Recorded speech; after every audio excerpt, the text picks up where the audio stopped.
Assalamualaikum warahmatullahi wabarakatuh. Bismillahirrahmanirrahim. Alhamdulillahirabbil alamin. Wassalatu wassalamu ala asyrafil anbiya'i wal mursalin sayyidina Muhammadin wa ala alihi washabbihi ajma'in. Subhanaka la 'ilma lana illa ma 'allamtana innaka antal 'alimul hakim.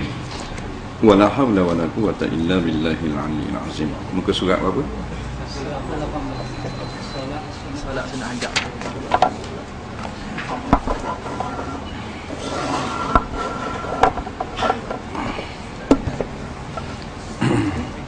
Qala al-mu'allif rahimahullahu ta'ala wa nafa'na wa iyyakum bi'ulumihi fid dharain amin ya rabbal alamin.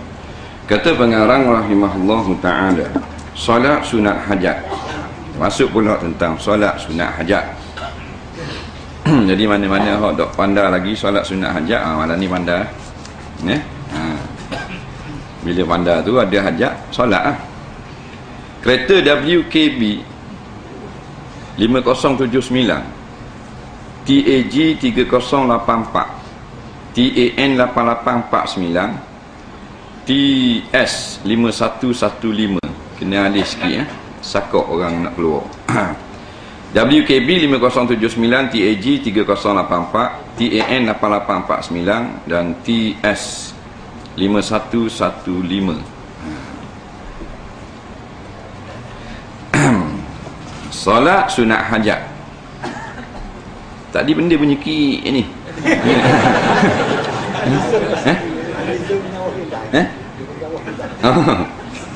Awal tu. Tengok. Solat sunat hajat adalah solat sunat yang dikerjakan kerana berhajat kepada sesuatu agar hajatnya tersebut dikabulkan oleh Allah SWT. Jadi kalau kita minta doa pun boleh tak? Tak. Kita doa saja tak sembahyang pun boleh. Tapi kalau kita bersembahyang lebih baik, tanda kesungguhan kita. Tak. Macam kita nak unjuk barang ke orang lah, belah duduk boleh. Dah kalau bangun diunjuk sendiri, nah lebih baik. Salat ini dikerjakan 2 rakaat sampai 12 rakaat dan tiap-tiap 2 rakaat 1 salam, sedangkan surah yang dibaca terserah yang mengerjakannya. Jadi kurang-kurang 2 rakaat, mudah je, macam solat sunat biasa lah. Lepas tu surah ikut suka. Surah apa-apa, surah Fatihah tu tak boleh dah ikut suka, kena Fatihah lah. Lepas Fatihah nak baca surah ni ikut pandai. Nah, sebab apa ikut pandai? Sebab tidak ada nas yang katakan kena baca surah ni, surah ni. Kalau ada dalam kitab-kitab tu bukan hadis, tu pandangan ulama atau tok-tok guru yang buat buku tu. Jadi tak salah. Ada pun hadis Nabi kata kena baca surah ni atau sahabat kata aku dengar Nabi baca surah ni, tak ada. Jadi bebas. Niatnya usalli sunnatul hajati rak'atani lillahi ta'ala. Aku berniat sunat hajat 2 rakaat kerana Allah Ta'ala. Dalam takbir Allah saja aku sembahyang sunat hajat kerana Allah Ta'ala, atau 2 rakaat kerana Allah Ta'ala. Mudah sangat. Jadi bukanlah kena ada satu pasukan no solat hajat. Sebab setengah kampung tu dia kena panggil pasukan tu. Ada tim no. Tim solat hajat. Pasukan tu tak salah, pasal dia tolong orang. Jadi dia tu kalau panggil sama lama-lama jadi macam satu pasukan dia. Bukan dia tu nak maknanya buat tugas untuk solat hajat, tapi akhirnya jadi macam satu pasukan. Tak ada pasukan tu tak solat hajat, yang salah orang kampung. Pergi turut-turut nak panggil solat hajat ni, tak lah orang booking awal dah. Tak ada belaka, tak kena belaka dah, tak kejar. Dah mana? Malam esok tak apa malam esok pula. Jadi malam tu tak solat hajat. Pasal pasukan solat hajat tak ada. Padahal kita solat hajat boleh. Betul lah kita panggil orang pasukan solat hajat, hak set surah, set masjid ni nak suruh ramai, lebih baik. Tapi bila tak ada, kita tak buat. Macam ke solat hajat ni payah betul. Kena ada tauliah. Nampak? Mana naik lori Black Maria Ramang? Main ajak Dr. Dia. Dah je dengar lagi kita. Nak? Jadi dah tak ada orang ramai, kita solat dulu. Setelah melaksanakan salat sunat, kita duduk dengan baca istighfar sebanyak 100 kali. Ini pun dah wajib. Sunat. Astaghfirullahalazim, astaghfirullahalazim. Aku mohon keampunan kepada Allah yang Maha Besar. Azim ni mana Maha Agung. Selesai baca istighfar lalu baca selawat atas Nabi 100 kali. Allahumma salli ala sayyidina Muhammad salatar ridha warda an ashabihi ridha. Ya Allah, kurniakan kesejahteraan yang diredai dan redailah daripada sahabat-sahabat sekalian. Dan ingat selawat ni, selawat lain boleh. Allahumma salli ala Muhammad wa ala ali Muhammad, atau Allahumma salli ala Muhammad wa ala alihi wa sahbihi ajma'in. Boleh juga. Kemudian membaca doa seperti berikut. Bila kita sebut seperti, tak mesti doa ni. Seperti maknanya contoh doa lain pun boleh. La ilaha illallah al-halimul karim, subhanallahi rabbil arshil azim, alhamdulillahi rabbil alamin, as'aluka mujibati rahmatika wa azaima maghfiratika wal ismata min kulli zamb wal ghanimata min kulli bar wassalamata min kulli ism, la tada' li zamban illa ghafartah wa la hamman illa farajtah wa la hajatan hiya laka ridha illa qadaitaha ya arhamar rahimin. Pendek saja.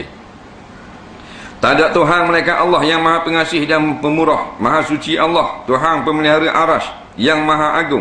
Segala puji bagi Allah, Tuhan seluruh sekalian alam. Kepada-Mu lah aku memohon sesuatu yang mewajibkan rahmat-Mu dan sesuatu yang mendatangkan keampunan-Mu dan memperolehi keuntungan pada tiap-tiap dosa. Jangan Engkau biarkan daripada diriku, melainkan Engkau ampuni. Dan tidak ada suatu kepentingan melainkan Engkau beri jalan keluarnya. Dan tidak ada suatu hajat yang mendapat keredaan-Mu melainkan Engkau kabulkan, wahai Tuhan yang paling pengasih dan penyayang. Solat hajat ini dilaksanakan semalam, 3 malam atau 7 malam, tergantung penting atau tidaknya maksud kita. Semoga Allah mengabulkan hajat kita. Baik, mula-mula takbir. Orang tak pandai lagi dah, budak-budak baru ni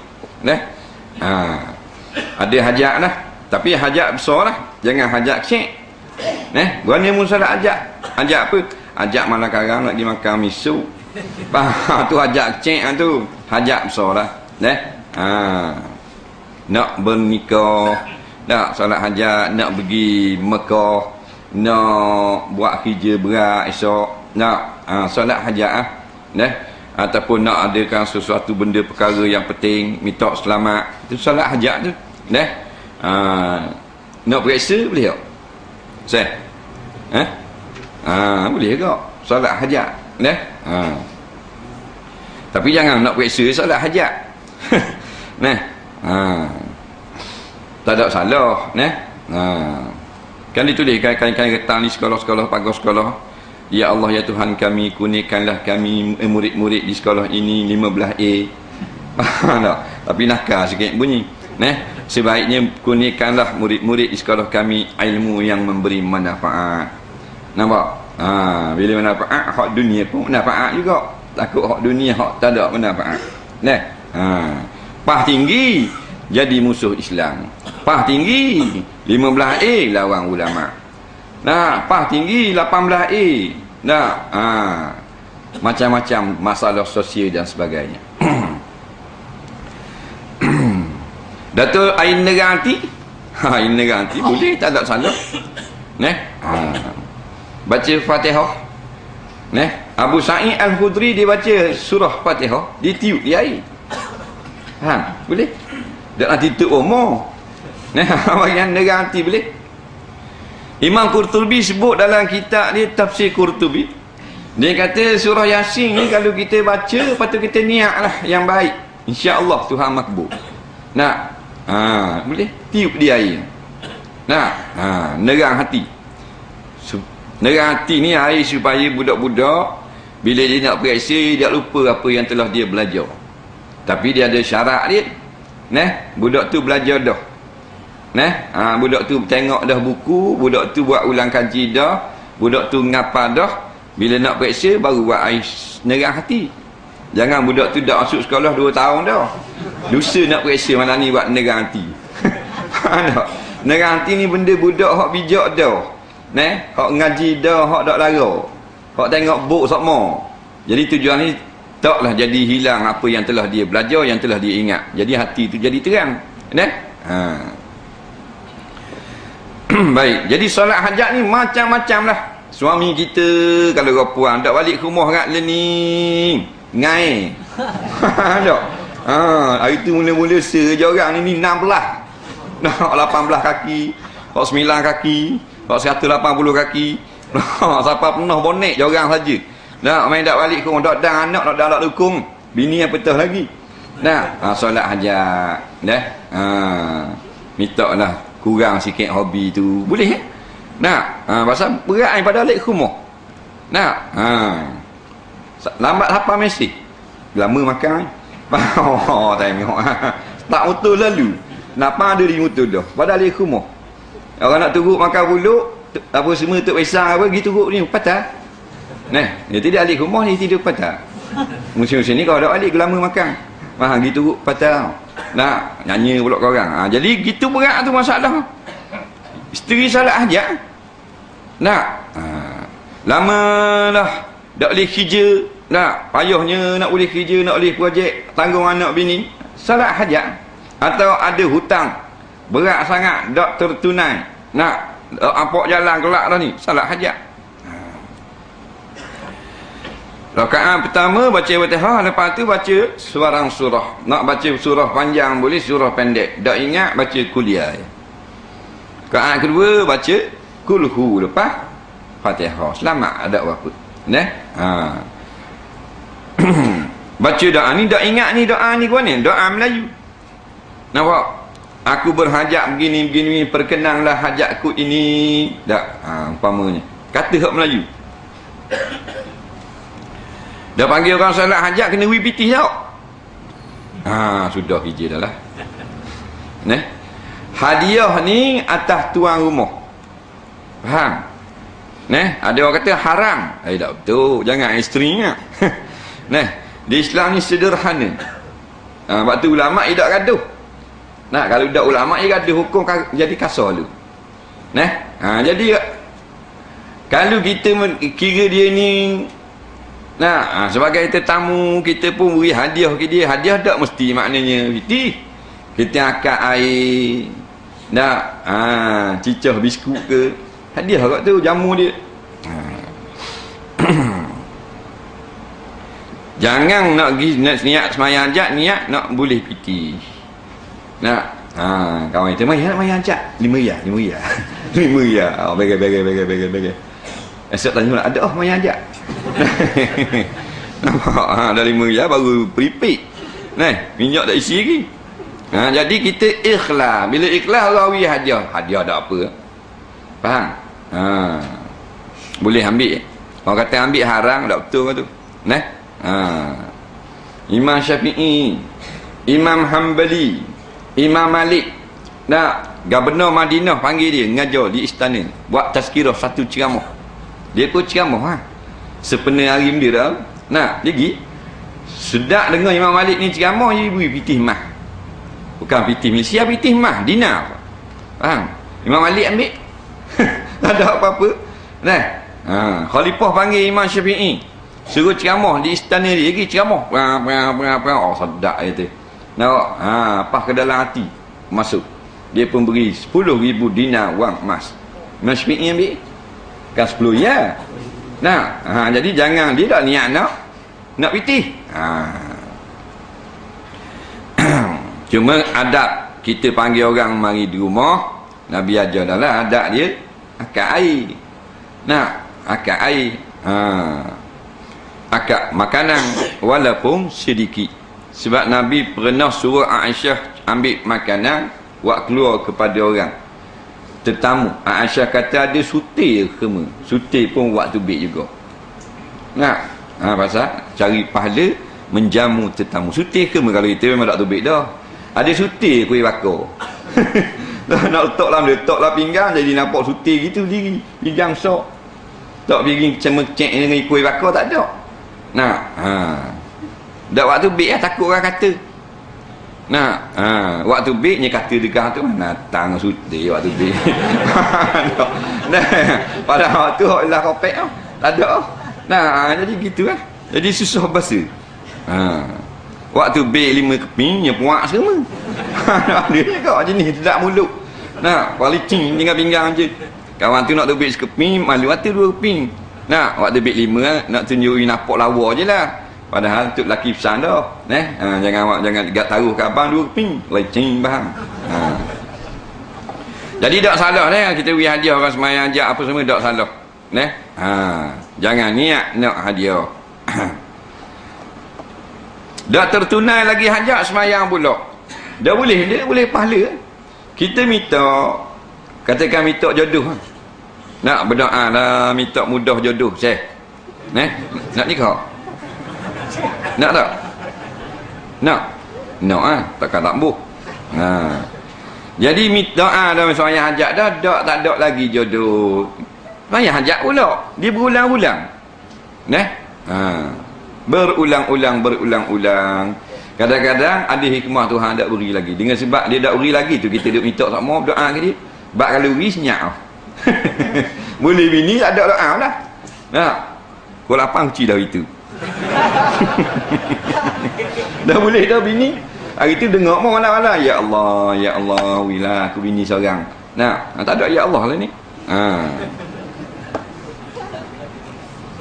Salat tarawih.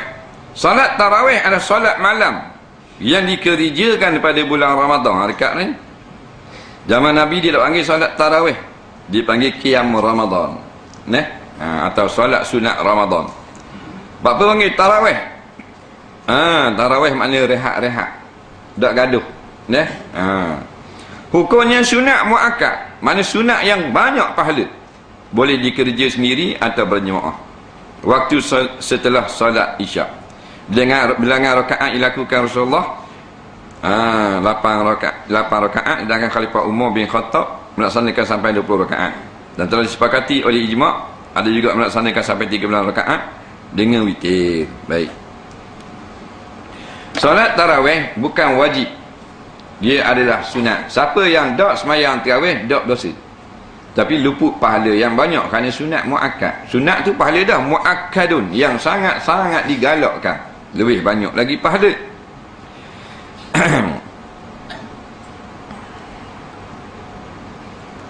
Jadi dia boleh buat seorang semayang tarawih ni. Jadi tak ada alasan lah, gua ni tak semayang tarawih. Saya dalam perjalanan ni. Tak apalah dalam perjalanan. Tak, umpamanya bertolak bah naik bah pukul 8 daripada Kuala Lumpur. Tak semayang tarawih aku ni. Nak semayang dalam bah tak boleh, nak semayang di rumah. Di rumah boleh. Seorang pun boleh. Tak mesti semayang berjemaah. Cuma berjemaah lebih afdal. Siapa ada rumah pukul 11 malam, tak dang semayang tarawih. Nak tidur. Kudak yang tarawih malam apa tak dang. Aku sampai pukul 11 tau. Tak tahu kala. Semayang di rumah pukul 12 malam lagi, papa mandi apa semua betul-betul. Semayang seorang. Tak gerak lah pasal jalanan jauh. Semayang duduk. Boleh tak semayang duduk tarawih? Boleh. Tak ada apa-apa. Boleh pahala. Tapi kalau kita berdiri boleh 15 ayat, duduk 7 ayat setengah. Dia separuh. Tak gerak juga duduk. Pasal letih ni, bawa kereta daripada Kuantan tu. 4 jam jalanan, jeng lagi. 8:01 lebih, tak gerak. Duduk. Semayang terletang. Faham? Terletang macam ayat menghadap kiblat dalam liang lahap. Boleh? Semayang. Dah kita tak gerak nak duduk. Semayang terletang. Macam ayat menghadap kiblat kan? Letak ayat kan? Diri baru tengok kiblat. Faham lagi? Saya boleh tak semayang terletang? Tak gerak duduk. Dah. Tak gerak-gerak terletang. Tak gerak terletang, kambuh tu. Kambuh. Abun dia. Ketang pun dah gerak juga. Dah molek dia betul. Mana? Pakai kambuh tu cari nasan roti bacok. Makna mudah sangat dah agama ni beri. Jadi kita ni lah. Bukan syaitan sangat tu, nafsu dah. Nafsu tu. Yang kan cari makan gerak. Pah Kuala Lumpur, pah Johor, pah Pening.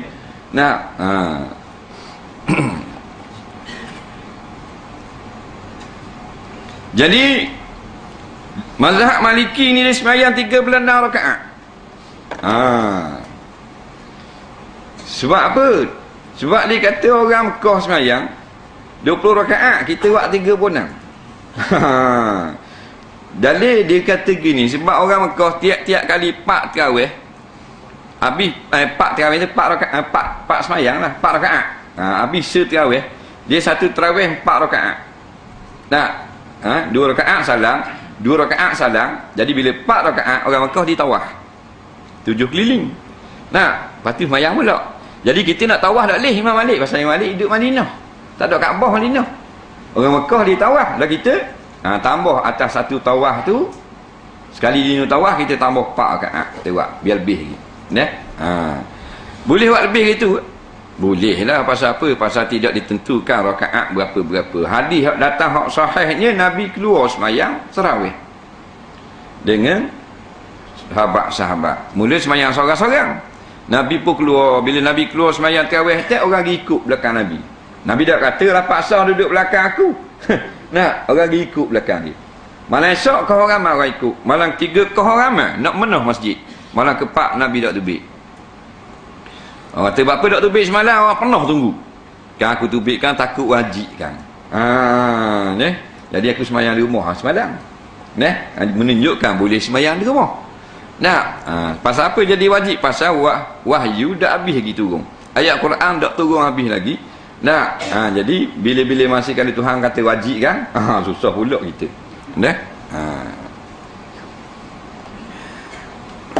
Boleh dia pisah dengan jauh-jauh boleh. Kita buat kerja, mamanya kita kerja malam, jaga kilang ke, kerja di pejabat ke, kontrak ke apa ke. Mana nak tinggal 20 rakaat lama. Umpamanya. 4 rakaat tu. 4 rakaat tu, lepas tu rehat lagi buat kerja pula. Buat kerja boleh 2 jam, 4 rakaat pula, pukul 1. Umpamanya. Dia pasal waktu dia daripada Isya sampai ke subuh. Jadi kalau dia buat perenggan jauh-jauh itu susah juga. Dia buat pukul 8.30 2 rakaat lepas Isya. Pukul 10 2 rakaat. Pukul 12 2 rakaat, 3.30 2 rakaat, pukul 4.45 2 rakaat. Buat sampai tu 20 rakaat atau 8 rakaat. Boleh juga. Senggang-senggang gitu, boleh. Pasal dia buat kerja. Takkan nak tinggal sekali sejam tinggal main tarawih. Jaga kedai ke apa ke, stok. Boleh lah buat secara lagu tu.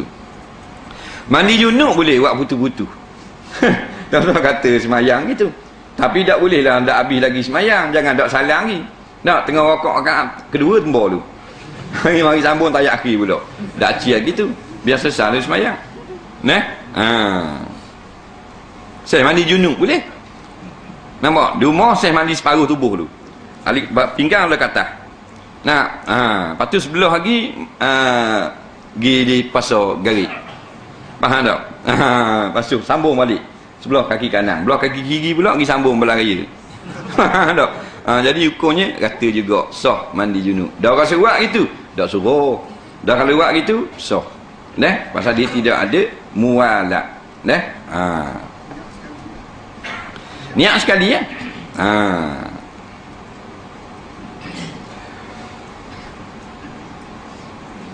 Setiap 2 rakaat diakhiri dengan salam sampai habis solat tarawih.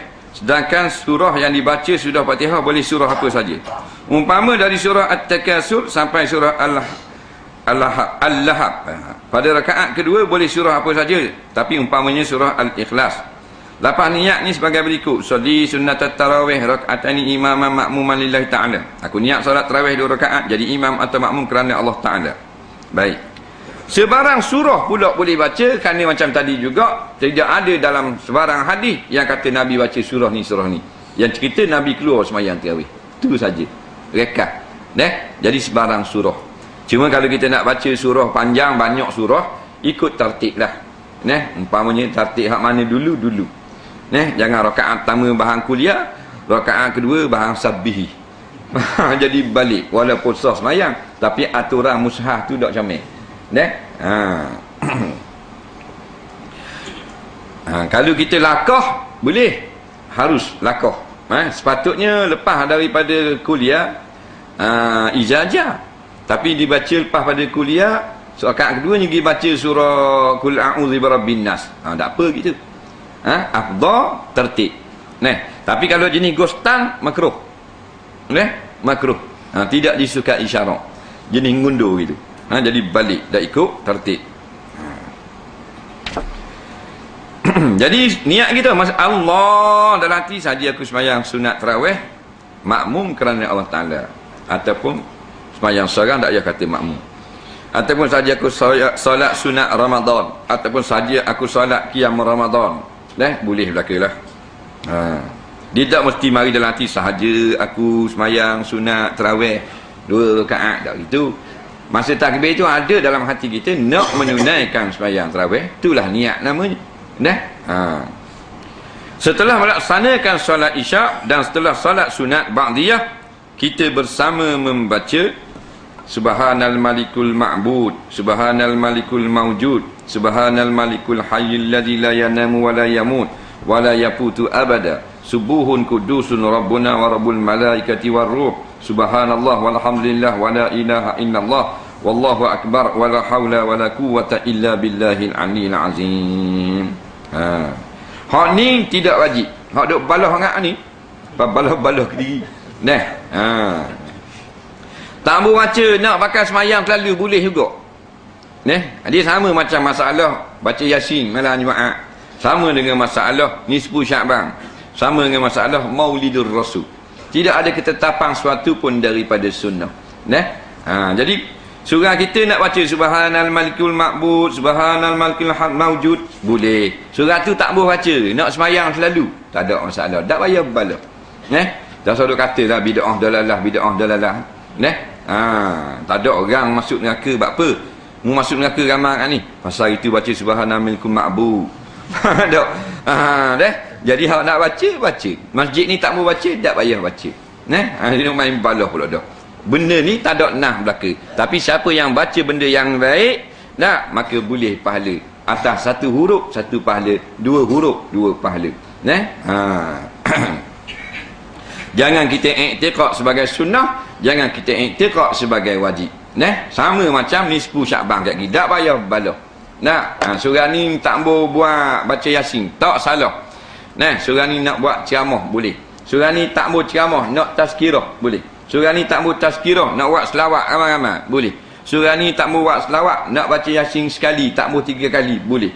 Surah ni tak boleh 3 kali, nak buat 2 kali. Pasal hak sekali dah. Faham? Surah ni tak boleh baca Yasin malam nisfu Syaban, dia nak baca Al-Baqarah boleh. Masjid ni pula tak boleh baca Al-Baqarah, nak baca surah Yasin dengan surah Al-Kahfi boleh juga. Surah ni pula tak boleh baca benda, nak dengung belaka Tok Iman Tok Bilal boleh juga. Faham? Pasal apa?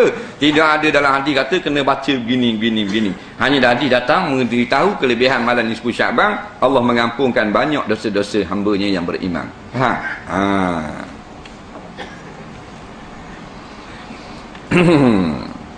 Bila kata Allahumma salli ala sayyidina Muhammad, jemaah pun Allahumma salli wa sallim alaih. Bila kata Allahumma salli ala sayyidina wa maulana Muhammad, jemaah kata Allahumma salli wa sallim alaih. Bila kata Allahumma salli ala sayyidina wa nabiyina wa habibina wa syafi'ina wa zukhrina maulana Muhammad, jemaah jawab Allahumma salli wa sallim alaih. Telah 2 rakaat yang pertama, bila bersama jemaah mengucap fadlan minallah wa ni'mah wa maghfiratan wa rahmah, la ilaha illallah wahdahu la syarikalah, lahul mulku wa lahul hamdu yuhyi wa yumiit wa huwa ala kulli syai'in qadir. Kemudian membaca selawat seperti di atas dan dijawab para jemaah seperti juga di atas. Selesai salam pada rakaat yang keempat, bila bersama-sama membaca Subhan Malikul Kudus. Selesai pada salam rakaat ke-6, maka bila mengucapkan fadlan minallah wa ni'mah, kemudian diteruskan dengan salam seperti di atas. Selesai salam rakaat ke-8, bila dan para jemaah bersama membaca Subhanal Malikul Kudus dan diteruskan dengan selawat bila kata Al-Khalifatul Ula Amirul Mukminin Sayyiduna Abu Bakrin Siddiq, dijawab para ulama radhiyallahu anhu. Selanjutnya rakaat 12, 16 dan 20 berturut-turut bila membaca Al-Khalifatus Saniyah Amirul Mukminin Sayyidina Umar bin Khattab, Al-Khalifatus Salisah Amirul Mukminin Sayyidina Utsman ibn Affan, Al-Khalifatur Rabi'ah Amirul Mukminin Sayyidina Ali bin Abi Talib, dan dijawab oleh para jemaah sama dengan jawapan di atas radhiyallahu anhum. solat tarawih. Bila selesai maka diteruskan dengan solat witir. Bila mengucapkan salatul witri, asabakumullah, kerjakan solat witir, mudah-mudahan Allah memberi pahala kepada kamu. Jadi yang rekahnya solat tarawih ni, lepas sembahyang isyak, lepas sembahyang sunat, tak payah selawat, tak payah fadlan minallah pun tak apa, kita berdiri bangun, kata as-salatu jami'ah, mari solat jemaah, ataupun kata salatut tarawih rahimakumullah, mari kita solat tarawih, mudah-mudahan Allah Ta'ala beri kasih sayang kepada kamu semua. Allahu Akbar, pasalam bangun, pasalam bangun, pasalam bangun, habis 8 rakaat atau 20 rakaat, baca doa, boleh balik. Itu kafiat yang mudah. Lepas tu nak baca macam tadi juga, macam kapung-kapung tu, tak ada masalah sikit pun. Molek belaka. Cuma kalau nak baca selawat macam tak ni, kena betul sebut lah. Kerana banyak tutup bila, dakwah kapung tak betul sebut. Dia kata, Allahumma salli ala Sayyidina. Bukan Sayyidina, Sayyidina. Faham? Nak kata biar molek. Kalau kata salah, baik diri terus tak payah kata. Pasalang Allahu Akbar macam kau. Boleh buat itu? Boleh? Tak ada masalah. Dan nak buat sama-sama macam kapung ni ada selawat-selawat pula, boleh juga, boleh pahala, tapi biar betul. Tok bila tu salah dah. Yang betul Allahumma salli ala Sayyidina Muhammad. Kan Sayyidina. Sayyidun, ada sa'du. Man sada kaumahu, orang yang memimpin manusia. Itu makna sayyid. Kan sayyidun. Sayyidun, sayyidin tu lah. Allahumma salli ala Sayyidina. Sayyidina budak-budak main game. Tak ada piti. Faham? Itu Sayyidina. Faham? Jadi Sayyidina. Jawab salah kau. Jawab yang betul. Allahumma salli wa sallim alaih. Macam ni.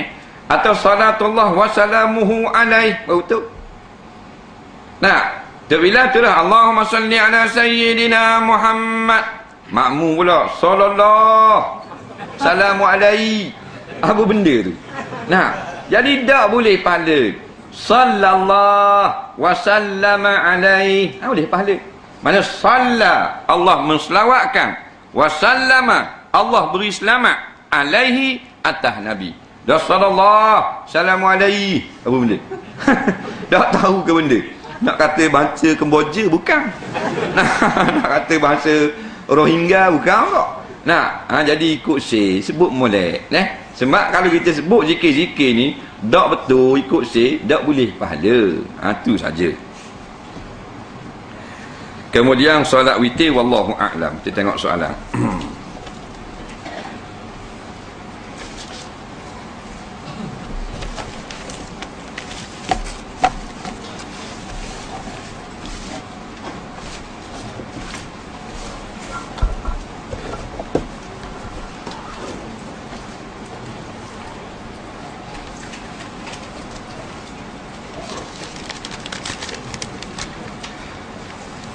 Soalan yang pertama, dalam sujud syukur itu apakah bacaannya? Tidak adalah nas yang menetapkan zikir atau wirid yang mesti dibaca dalam sujud syukur. Yang adanya hadis Nabi SAW yang diriwayatkan oleh kesemua ashabus sunan, melainkan Sunan Nasa'i je tak riwayat hadis ni. Mana hadis ni hadis sahih. Rasulullah ni katanya sahabat, apabila datang suatu nikmat kepada baginda, maka beliau pun tunduk sujud syukur kepada Allah. Tak sebutlah Nabi baca atau aku dengar Nabi baca. Sebab tu dalam kitab-kitab dia tak sebut, ataupun ada kitab sebut berlainan-lainan bacaan mengikut apa yang dirasa baik oleh pengarang-pengarang tu sendiri. Jadi tidak ada sebarang ketetapan.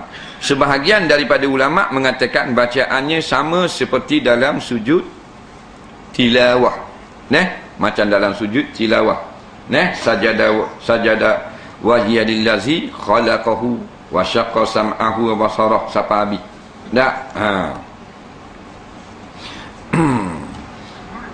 Sebarang bacaan boleh baca belaka, tanda kita syukur kepada Allah. Dan ada pendapat mengatakan masa sujud itu tidak dibaca apa-apa, tanda tunduk, membesarkan dan berterima kasih saja kepada Allah. Tapi yang lebih baik kita bacalah sebarang bacaan. Dan ada pendapat ulama dalam mazhab Syafi'i mengatakan boleh dibaca apa yang kita baca dalam sujud sembahyang. Nah, subhana rabbiyal a'la, maha tinggimu, maha sucimu yang maha tinggi. Boleh juga. Soalan seterusnya.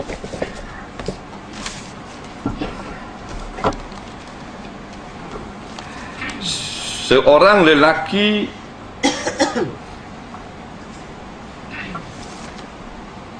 Muslim bertindik di bibir.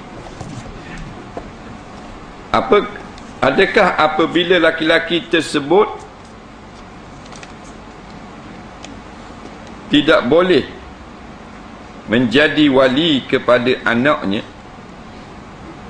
Sekarang telah bertaubat, terangkan dosa kencing berdiri. Baik, dia hak tindik di muka ni diharamkan ke atas orang laki-laki. Yang boleh bertindik ialah orang perempuan, iaitu pada telinganya sahaja. Kat lain tak boleh. Bertindik ni bukan daripada ajaran Islam, bukan daripada ajaran bangsa lain, adat agama lain. Cuma Islam ini membenarkan perempuan-perempuan kafir musyrikin yang masuk Islam dengan dibiarkan mereka itu bertindik dengan tidak ada sebarang larangan. Maknanya puak-puak musyrikin hak Arab, hak perempuan ni masuk Islam, telinga tindik belaka, ada subang, berlubang, tebuk lubang, buh subang lah. Jadi Nabi tak larang. Jadi walaupun bukan daripada Islam, tetapi hak tindik di telinga untuk bubuh subang perempuan ni, Islam tak larang. Bukan Islam suruh tindik, tapi hak daripada hak lain, adat luar, tapi tak bercanggah, maka Nabi tak larang. Kemudian hak tindik muka ni bangsa mana? Bangsa kafir. Tindik telinga ni, orang lelaki tindik kening, macam-macam yang tindik. Nah, atas hidung ni, atas ni, bahagak ni, gang mata kain gigi, lidah, atas lidah, atas bibir. Jadi hukumnya tak sunyi daripada haram, kerana menyerupai kaum yang bukan Islam. Jenis hak tindik muka ni jenis tidak beragama. Kalau di barat jenis tak beragama. Jenis tindik situ, tindik hidung, tindik pipi, tindik atas bibir. Jenis ni mak ayah dia Kristian, tapi dia tak pergi gereja, dia tak percaya ke agama. Sebab tu haram orang Islam ikut. Satu generasi punah dia kira.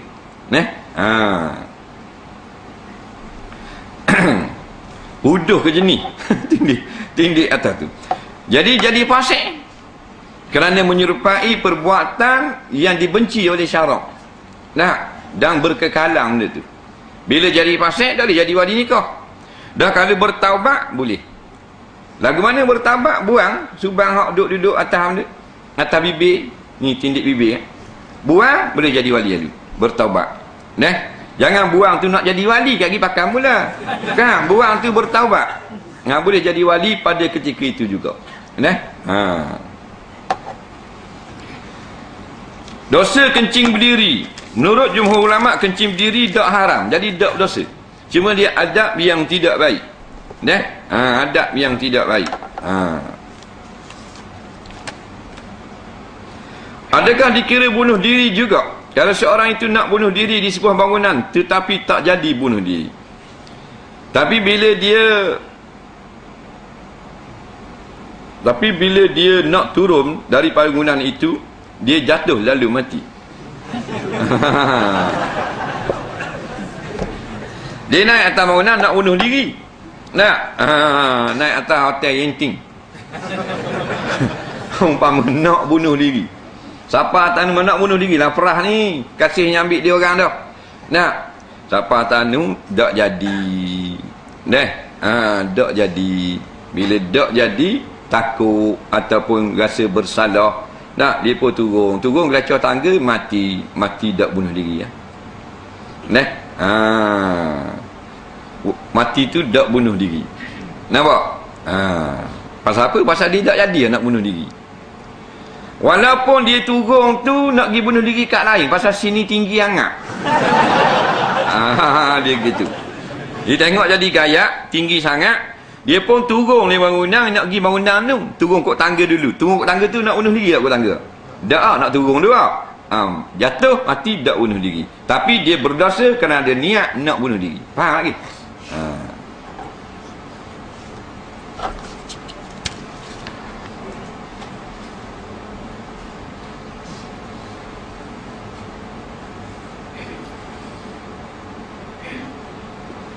Seorang itu dia qiyamul lail setiap malam. Dah jadi amalan, termasuk solat hajat.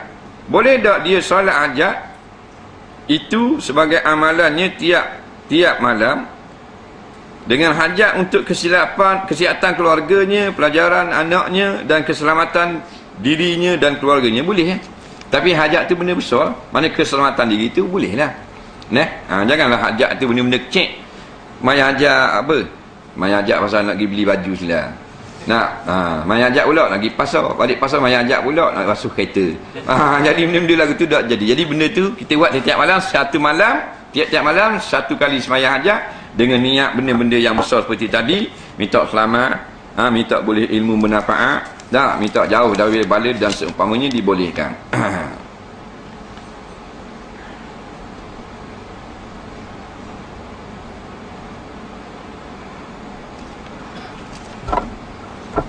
Soalan seterusnya,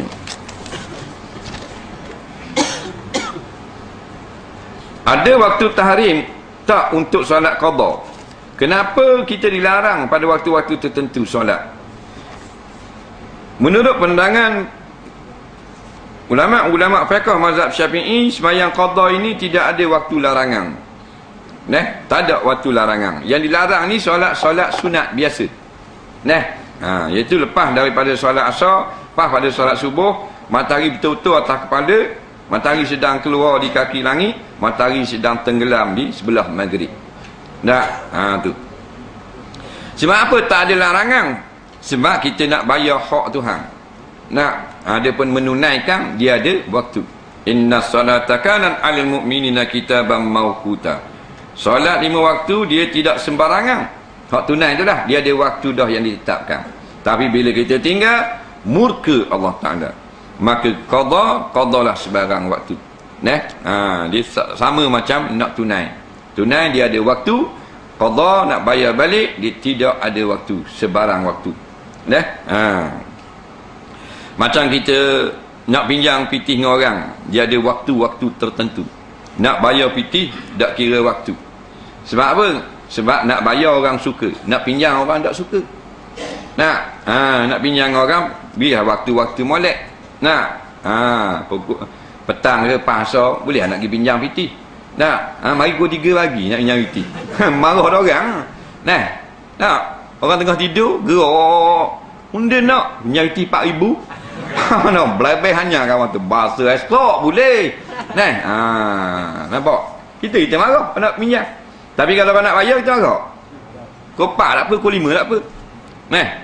Kau 5 pagi, orang bagi dia lakon. Dia tak kerti bahasa kat ni. Aku ni Mak nak bayar hutang mu 47,000 hari tu janji. Mari.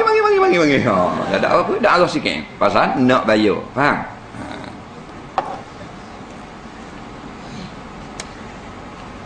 Kenapa kita dilarang solat pada waktu-waktu tertentu? Apa yang datang dalam hadis mengatakan bahawasanya waktu tengah matahari naik dan waktu turun itu, syaitan dia meletakkan kepalanya, dia nak supaya orang-orang Majusi ni sembah menghadap dia. Mata orang Jepun ni, orang Majusi sembah matahari. Jadi jangan kita menyamai dengan waktu tersebut. Waktu tengah hari pula, waktu neraka dipanaskan. Melakar hari Jumaat tidak dilarang, kerana Jumaat tidak dipanaskan api neraka. Dia gitu. Tu hadis cerita. Saya punya soalan untuk mengatakan Ustaz, satu penggambaran filem akan diadakan di Pantai Cinering. Apa pandangan Ustaz jika ada orang yang ingin jual makanan di situ, dijual untuk orang yang pergi melihat penggambaran itu, apa pendapat? Baik. Ada orang nak buat main filem situ, dia pergi jual. Di Cinering ni lah nak buat filem benda. Saya tak tahu. Hari tu nampak pergi. Jadi kalau kita pergi jual tu tempat perang inang, maknanya orang nak bagi kelah pun ada, nak bagi berhak pun ada, orang nak ambil, nak main penggambaran filem pun beli kat kita juga. Hukumnya harus. Dia yang tak molek ni, tempat orang buat situ memang nak buat maksiat saja, kita pergi jual situ, maka tak boleh. Faham? Kita tempat tu memang nak buat maksiat saja. Tapi kalau tempat tu bukan tempat maksiat, ada orang mari buat maksiat, kita jual situ tak salah. Nampak? Kalau tidak kau hak ni mindah hak kita kedah. Dah mengemayah hajat dengan apa, dengan betul kedah, dengan buat semi, dengan buat sutuh barang dah. Jual 3 hari ada orang bawa awet pula main duduk larut depan kedah. Mindah pula dah lain. Jadi gua ni cerita. Jadi Islam tak siapa mudarat gitu, menyusahkan umat dia lagu tu. Jadi kita jenis pergi sengaja pergi buat kedah tempat orang nak buat maksiat, baru tak boleh. Tapi kalau penggambaran filem itu tak berkait dengan dosa, maka tak ada salah. Soalan seterusnya,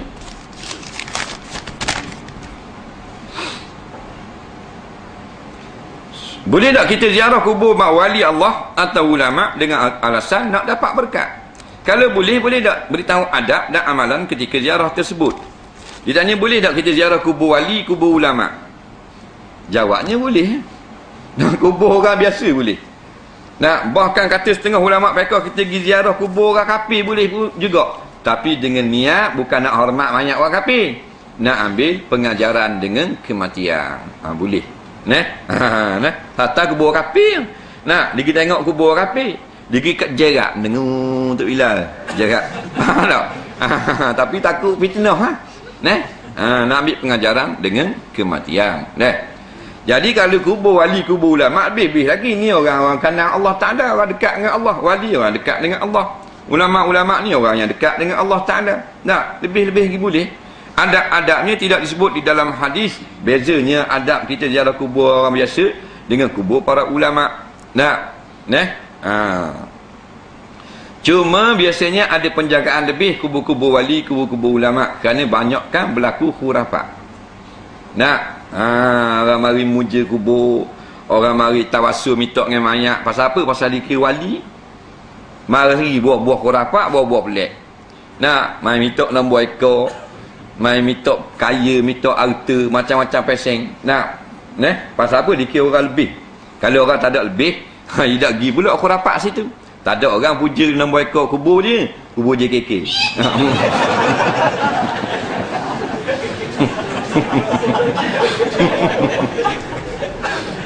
Adalah.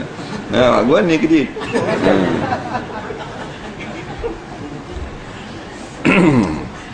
Jadi biasanya kubur-kubur wali, kubur ulama-ulama ni memanglah lebih daripada kubur orang lain diziarahi. Di Mesir, di Jordan, di Syria, di Palestin, di Iraq, banyak sangat kubur wali, kubur ulama.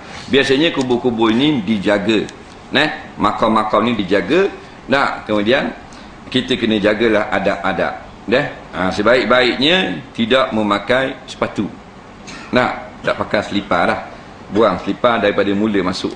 Jangan pakai selipar. Beri salam dengan menghadap tuan punya kubur. Jangan belakang kiblat, beri salam. Kemudian hak lain-lain itu samalah. Berdoa, bertawassul, minta kepada Allah dengan berkat wali dan ulama boleh. Yang tak boleh bertawassul minta dengan wali itu sendiri. Situ salah. Hei wali besar, mu tolonglah aku. Itu tak boleh. Minta dengan Allah, ya Allah ya Tuhanku, mu berkat walimu yang disemandikan di sini, aku mohon kepadamu, bukan kepada wali. Faham? Itu comel. Nyatakan panjang rambut laki-laki harus sunat, makruh dan haram. Dia nak tengok rambut orang laki-laki ni sunnahnya menurut dalam kitab Syarah Tirmizi, sunnah Nabi rambutnya panjang sampai kena di bau. Panjang kena di bau. Tapi Nabi pakai serban. Kita ambil rambut sunnah Nabi dah, bang tapi sudu pula. Tidak kena situ. Kalau nak ambil rambut panjang macam Rasulullah, pakai serban. Macam ni. Rambut pendek sunat, kata Mufti Mesir yang lepas. Mufti Mesir pada tahun 50-an. Sunat orang sekarang dalam keadaan bercukur kepala, macam budak-budak pondok. Sunat gitu. Kata Mufti Mesir pada tahun 50-an. Saya lupa nama dia. Kemudian rambut panjang yang haram, rambut panjang yang kalau orang tengok, orang kata puang. Bila tengok depan, laki. Situ haram. Kerana tasyabuh dengan nisa. Nampak? Jelas dalam hadis-hadis yang sahih, Allah melaknat laki-laki menyerupai. Ar-rijala yushabbihuna nisa. Orang laki-laki yushabbihun, mereka menyerupa perempuan. Sama ada menyerupa itu pada pakaian atau buat suara, ataupun rambut puang. Awak rambut puang, orang puang pakai sanggup, dia pakai sanggup. Orang tengok ngak puang lelaki. Jadi lak tadi tu terpedaya, hukumnya haram kalau darjat tu.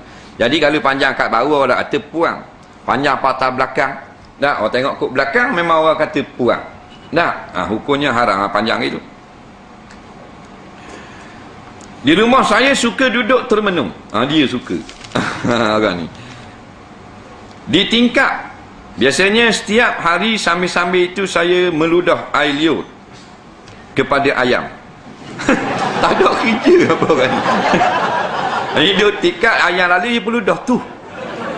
Jangan cakap tunggu. Tak ada kerja.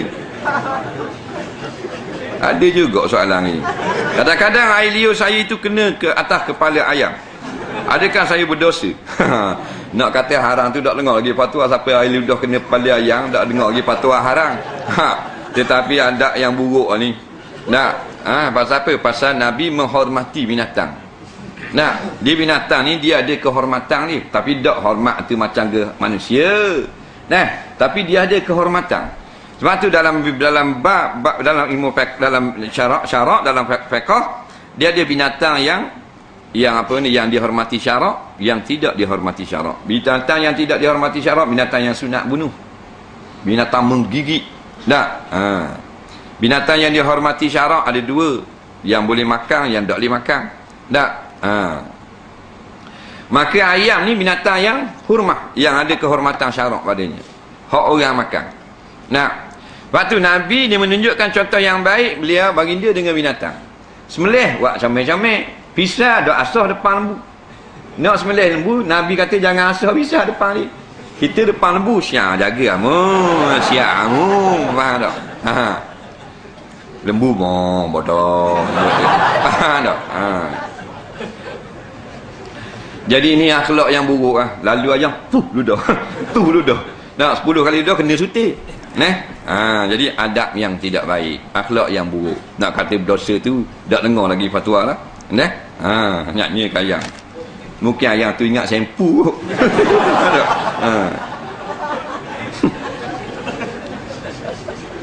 Saya duduk seorang diri, hati saya tercaci, terkata kepada orang perkara buruk. Adakah saya kena minta maaf? Jawabnya, tak payah minta maaf. Tapi istighfar banyak-banyak. Tapi kalau lintasan saja, tak berdosa. Itu mainan syaitan. Tapi kalau lalu seorang, tak pakai ni. Jadi kita dah jadi minta maaf pasal tidak bersuara, tak berlapar. Kita istighfar kepada Allah. Bila kita pergi suara, pergi lotor suara, maka kita ada dua pula tempat minta maaf. Allah pada tuang yang kena dosa. Jadi kalau sekadar dalam hati, istighfar. Saya tengok banyak sangat dijual BCD Ustaz cetak rompok. Orang jual pula orang Islam. Tapak jualan di Surat ini pun ada juga. Di Rusila dan sebagainya. Macam mana mereka makan perkara yang haram ini? Lanjutan bertahun-tahun. Harap pihak Ustaz ambil tindakan. Ini bukan soalan. Jadi kita tindakan apa? Takkan kita nak pergi marah orang jual CD. Cuma kita tulis di CD kita tu diharamkan cetak tanpa izin. Itulah. Orang kita tanya Datuk Guru. Tok Guru jawab, tu kalau mana hak tuan dia izin, harus, hak tuan dia tak izin, haram. Itulah. Walaupun kita dah mengaku tu dah kita dah ikut juga, haram situ. Sebab bila kita beli hak haram, tukang beli hak haram pun bersalah juga. Sebab kita beri sumbangan. Di antaranya Darul Quran Rusila. Jadi bila merosok jualan, merosok sumbangan yang kita beri pada tempat-tempat gitu. Di antaranya Darussalam, Pondok Darussalam Kuala. Boleh tanya mudir dia, boleh tanya ahli jawatan kuasa dia. Kita beri sumbangan. Jadi sekarang merosoklah. Di antaranya benda ni Pak Haji ni Ustaz Bakoci. Benda MTT tu kita beri sumbangan daripada jualan CD ni juga. Direct tu dengan Ustaz Bakoci. Jadi kita harap, kita nak pergi marah kan jual hak haram tau. Cuma kita beri nasihat bagi pembeli, saya beli hak haram. Sebab kita nak tolong orang kan. Jadi kalau kita pakat-pakat beli hak original, kita hak asli kita pakat-pakat derma secara tidak langsung. Gitu saja boleh. Ditulis dalam internet, kita pergi serang di Husila. Pergi marah mana ada ngarut lah ke. Nak jual kerja masing-masing. Ni bagi curi, ni bagi pecah rumah. Ni kerja masing-masing.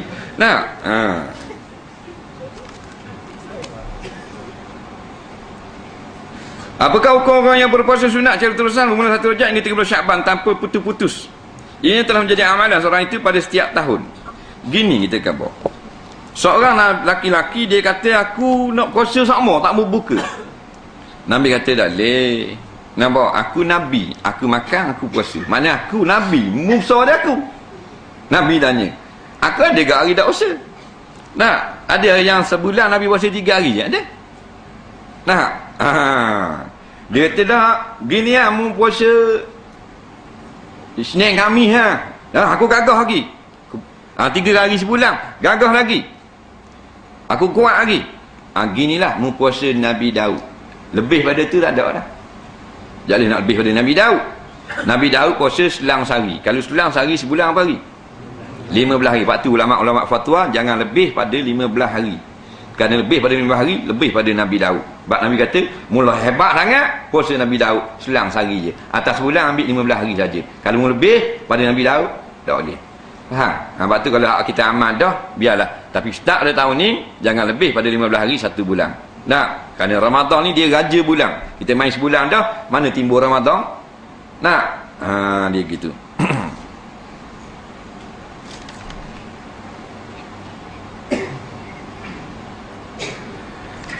Soalan seterusnya,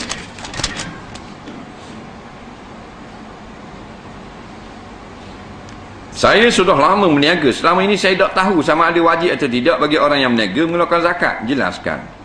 Jelas mana? Dia kata tak tahu selama ni orang berniaga kena zakat ke tidak. Jadi begini, orang berniaga tak mesti kena zakat.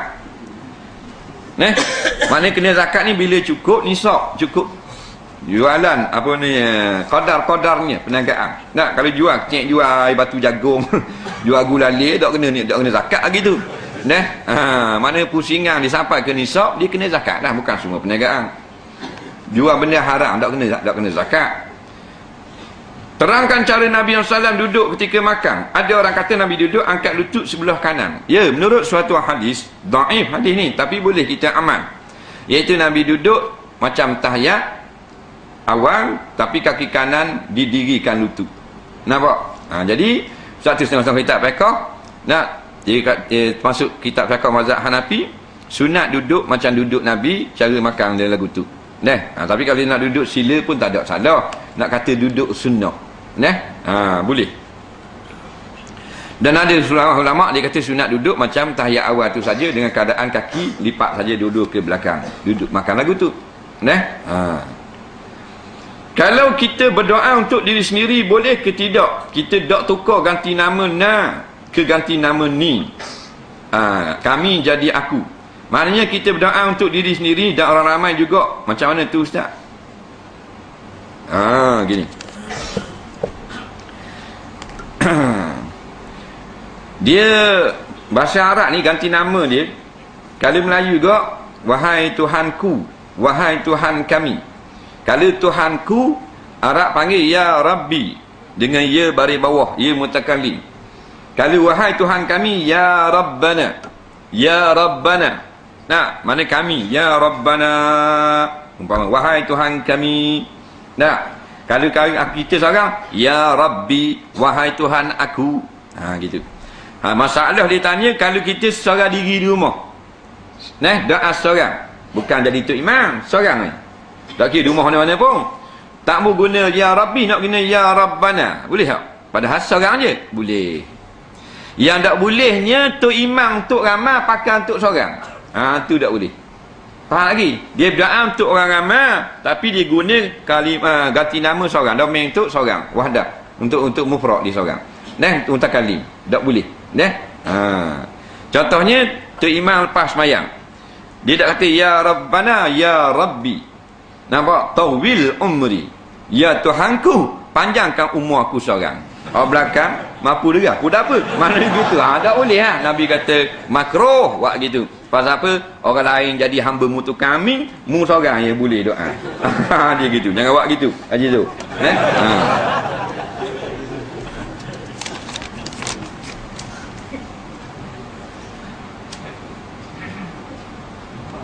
Sah atau tidak perkahwinan di Thailand tanpa mendapat persetujuan kedua ibu bapa?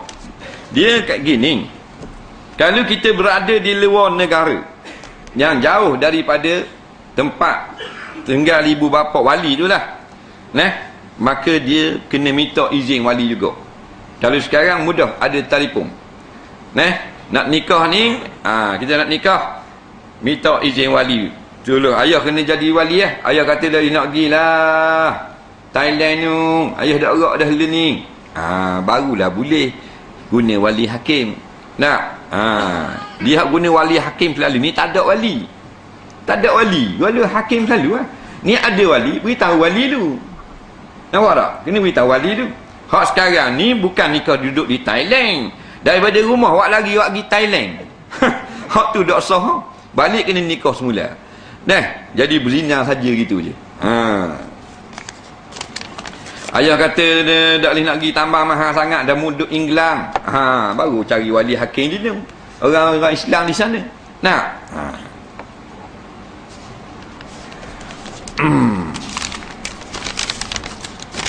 Ada 3 keping je.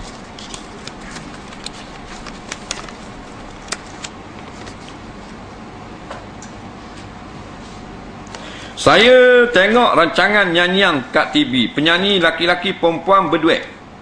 Sebelum menyanyi lagu mereka berselawat 3 kali.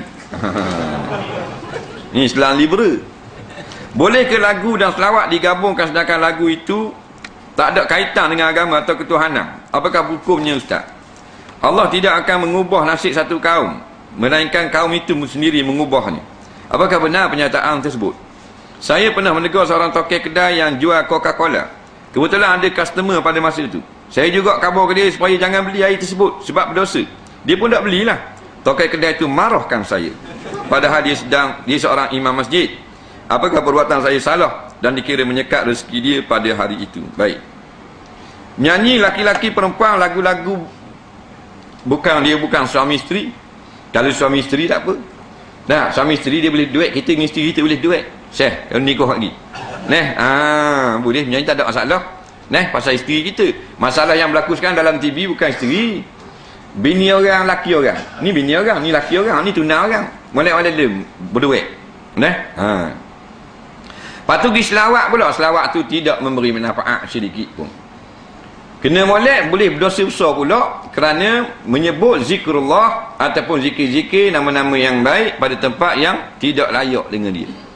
Sebab tu bila kita masuk dalam tandas, kita dilarang berzikir. Begitu juga bila orang buat maksiat ni berzikir. Macam orang nak tikai ekor lah. Selawat dia Allahumma salli ala Muhammad. Mana tikai ekor. Jadi haram buat kerja lagu tu. Takut jadi akhirnya menyesatkan orang yang melihat. Nampak? Orang kata benda ni baik. Jangan tak ada selawat tu.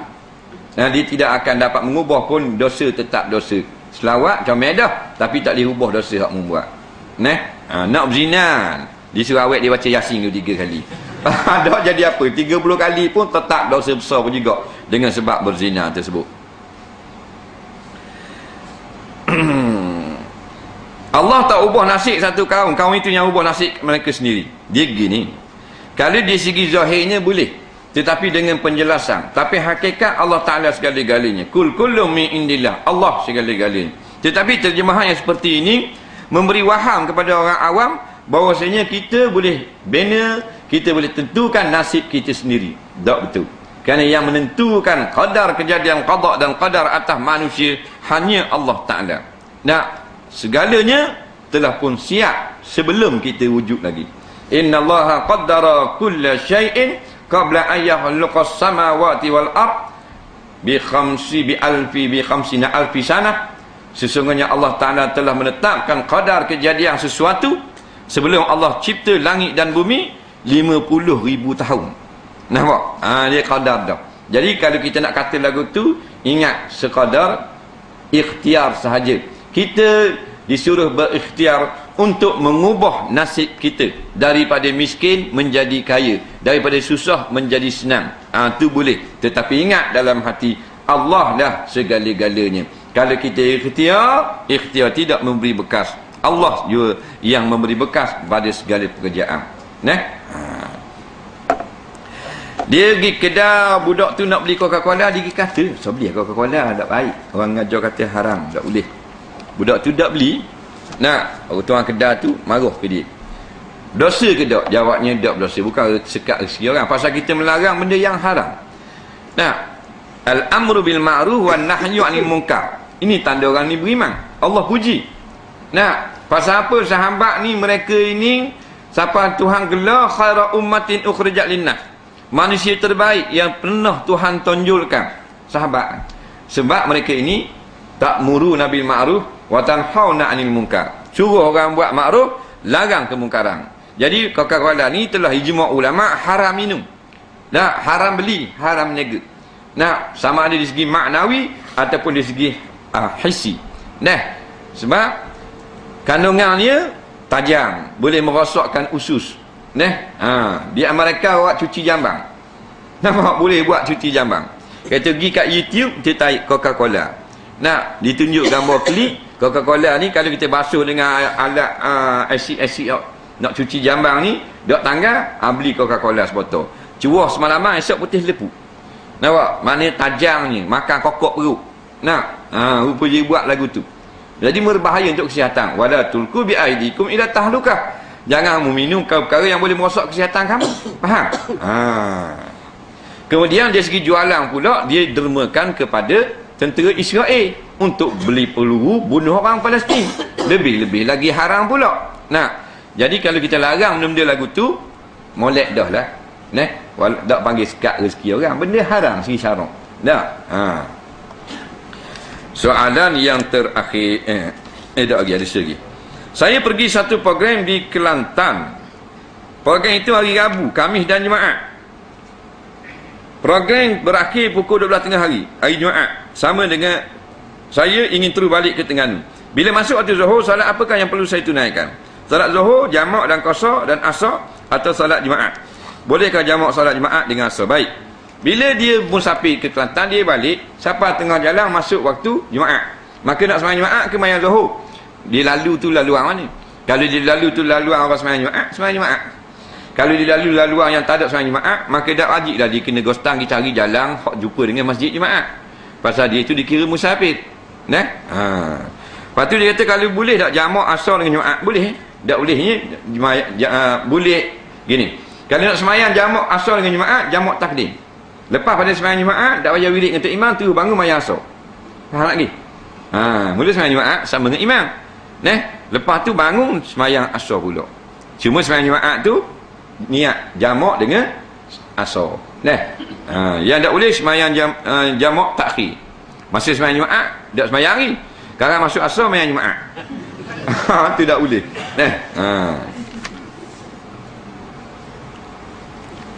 Apa pandangan Ustaz tentang isu yang tengah hangat di utara tanah air? Tanah air, iaitu isu telur. Perlu dimasuk sebelum dimasak. Sampai ada kedai-kedai makan tulis label telur di kedai tersebut dimasak. Ada telur yang belum dimasak, itu najis. Adakah telur yang belum dimasak itu najis? Kok mana ni? Baik. Dia kata di utara sekarang ni isu hangat isu telur. Telok. Dia panggil telok ni, telok. Tak panggil telok, kita telur. Nah, dia ni panggil telok. Nampak? Jadi telur dia suruh masuk dulu. Jual-jual kedai. Nah, jadi siapa di ni ada tulis benda di kedai. Telur di kedai ini sudah dimasak. Dia bukan masak basuh. Bukan masak. Dah masak nak buat mana telur pergi masuk dulu. Nah, orang tu nak makan masak dah. Telur mentah dak jual. Nak ni kau orang. Nah, telur basuh. Dia gini. Telur ni sebenarnya dak wajib basuh. Faham? Tak wajib basuh. Sebab melainkan yang wajib basuh ni kalau kita nak makan dengan kulit-kulit telur. Faham tak? Dia kata sebab kita telur walaupun ada tahi ayam luar, katakan telur ayam, telur ayam dia ada tahi ayam luar. Dia biasanya tak ada ataupun lalu kut dubur tu. Nampak? Tak ada, ada tahi ayam. Maka ada tahi ayam ni kita pecah telur, bubuh dalam kuali telur. Najis tak telur? Dah? Nak basuh dia.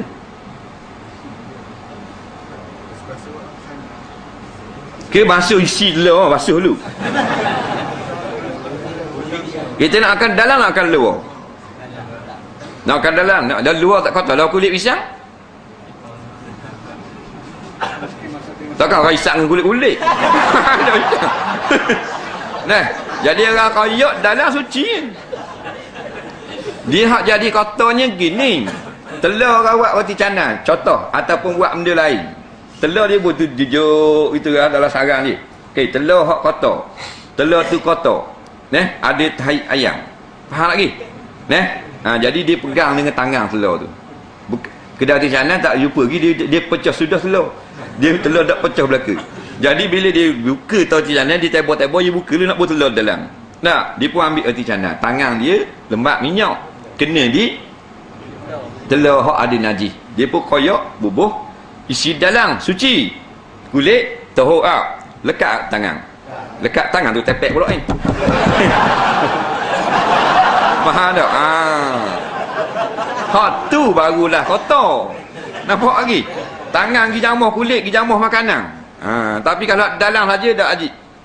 Tak ajib kita basuh. Kita nak ambil dalam saja. Macam orang goreng, buat goreng mi, goreng apa. Dia pecah telur, pak tu.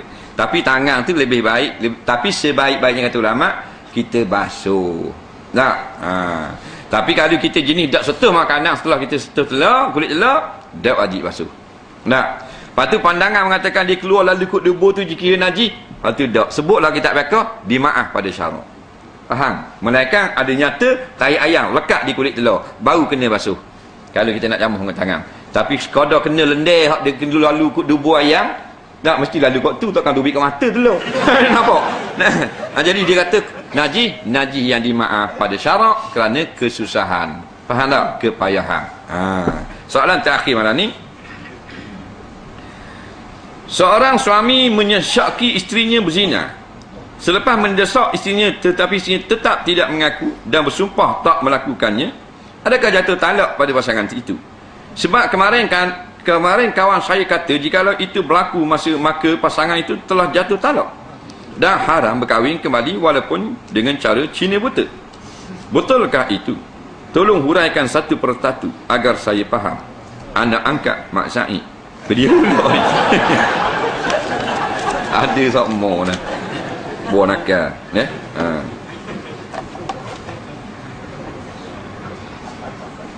Baik.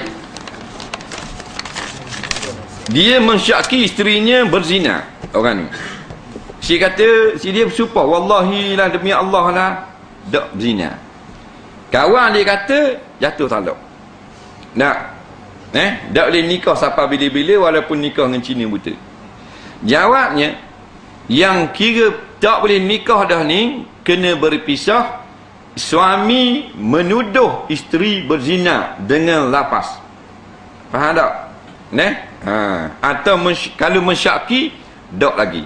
Dia panggil li'an bab ni. Bab li'an. Suami tuduh isteri berzina. Mu berzina dengan orang ni. Anak lah kandunganmu bukan anak aku. Hak tu dia menuduh. Tapi kalau dia mensyaki, ada tak zaman-zaman dulu masa hak abang tak tahu? Tak, ada tak? Membuat dosa besar. Tu mensyaki. Dia pergi tanya gitu. Ni tuduh. Tuduh dia kena li'an. Barulah tak boleh nikah sampai bila-bila. Tak usah kata Cina keling buta pun tak boleh dah. Tu tuduh. Seperti kata awak berzina. Saya tahu awak berzina. Atau anak kandungan awak ni bukan anak aku, anak orang lain. Faham? Atau beranak dah dia kata ni bukan anak aku. Dari macam orang lain ni. Bila bukan anak aku, dia tuduh isteri dia berzina. Dia kena bersumpah 4 kali. Depan qadi, depan hakim mahkamah syariah. Menyatakan benar tuduhannya. Sebab kalau dia tak bersumpah gitu, dia kena 80 rotang. Sebab dia tak ada bukti. Sebab dia tuduh isteri dia berzina kan. Tuduh orang berzina mesti ada saksi. 4 orang saksi yang melihat perkara zina. Jadi nak lepas pada kena 80 rotang, dia kena bersumpah. Kalau aku berdusta, laknat Allah ke atas aku. Nampak? Itu panggil li'an. Lepas pada tu, isteri pula mengaku tak buat. Depan hakim. Habis balik masing-masing mengaku belaka dah. Hak suami tuduh berzina, isteri kata tak, maka terjadi li'an, putuslah hubungan sampai kiamat tak boleh nikah. Nampak lagi? Tapi kalau dia mensyaki, ada tak buat perkara-perkara tak molek, ada tak berzina. Awak tuduh saya, dah tak tuduh. Saya tanya. Jadi tu orang tak panggil tuduh lagi. Jadi tak jatuh talak lagi. Wallahu a'lam. Bismillahirrahmanirrahim. Allahumma anfa'na bima 'allamtana wa 'allimna bima yanfa'una. Rabbana zidna 'ilma. Rabbana atina fid dunya hasanah fil akhirati hasanah wa qina 'adzabannar. Wa sallallahu sayyidina Muhammadin wa ala alihi wa sahbihi wasallam. Walhamdulillahi rabbil alamin. Assalamualaikum warahmatullahi